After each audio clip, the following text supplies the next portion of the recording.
Lockdown के दौरान अलग अलग तरीके से लोग मदद कर रहे हैं। हम युवा पीढ़ी की तस्वीरें आपको दिखाते हैं, युवाओं ने किस तरीके से लोगों की मदद करने की पहल कर रखी है।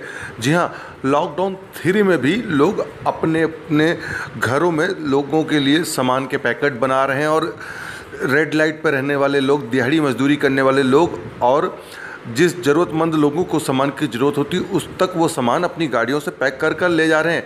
इस घर को हम दिखाते हैं जहाँ पर देखिए किस तरीके से जो राशन के पैकेट हैं वो बनाए गए हैं। उसके बाद इन राशनों को ले जाकर ज़रूरतमंद लोगों को दिया जाता है। लगातार जब से लॉकडाउन है तब से अलग अलग तरीके से युवा पीढ़ी के जो लोग हैं मदद कर रहे हैं। हम आज आपको नितिन से मिलाते हैं जो कि एक प्रोडक्शन हाउस चलाते हैं और प्रोडक्शन हाउस के साथ साथ उनका जज्बा ये भी है कि हर ज़रूरतमंद लोगों की मदद करें। अपनी गाड़ी में ही वो सामान रखकर ज़रूरतमंद लोगों तक पहुंचते हैं। हालांकि उनके साथ और भी कई लोगों की जो टीम है वो जुड़ी हुई है। सभी लोग एक दूसरे की मदद करते हैं और जैसे ही पता चलता है कि किसी को शख्स को भी खाने पीने की सामान की ज़रूरत है वो सामान लेकर वहाँ तक पहुँचते हैं।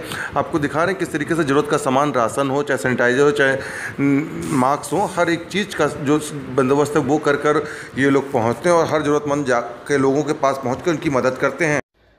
मेरा नाम नितिन है, मैं वेस्ट दिल्ली में रहता हूँ। मैं एक प्रोडक्शन हाउस ओन करता हूँ, एनके एंटरटेनमेंट यूनिट ऑफ सौतीमोडो। हम लोग ये खाना और पानी डिस्ट्रीब्यूट करने का काम बहुत टाइम से करते आ रहे हैं। मतलब रेड लाइट्स पे, स्ट्रीट पे अगर कोई होता है उनको दे दिया। बट कभी ये सोचा नहीं था कि हमारे देश में, इंडिया में ये सिचुएशन आएगी कि कोविड-19 से लड़ते लड़ते हमें इतने टाइम तक लॉकडाउन में रहना पड़ेगा, इतने टाइम तक हम लोग के सबके काम इफ़ेक्ट होंगे।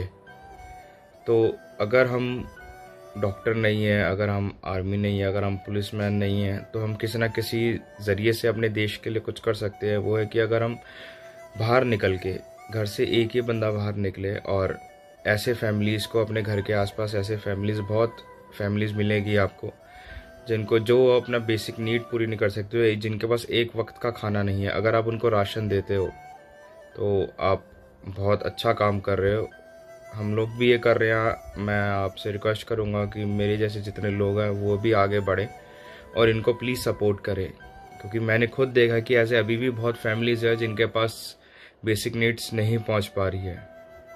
तो ये टाइम है कि हम आगे बढ़ के अपने देश की सेवा करें, अपने देश के लोगों की सेवा करें, अगर हम कर सकते हैं तो।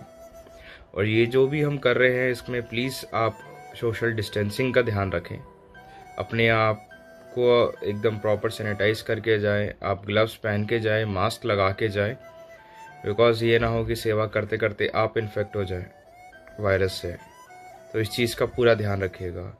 और मेरे साथ मैं एक राहत एड है, मैं उनका बहुत बहुत धन्यवाद देना चाहूँगा। मैं उनको बहुत थैंक यू बोलना चाहूँगा कि वो बहुत अच्छा काम कर रही हैं।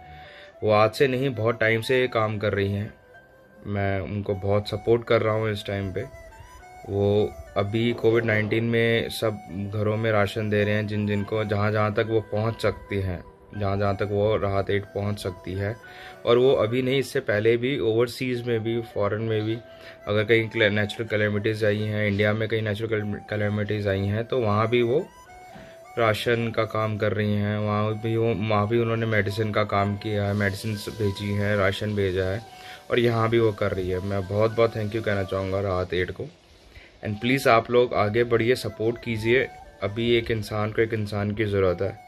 अगर हम उनके पास जाके उनको अगर हम कुछ दिन का राशन दे देंगे, ज़्यादा कॉस्ट नहीं करता है, सही बताऊँ तो। आज भी हम अपनी बेसिक नीड्स पूरी करने के लिए उतने पैसे 1 मिनट में उड़ा देते हैं, तो वो उतने पैसों में उनका 10-15 दिन का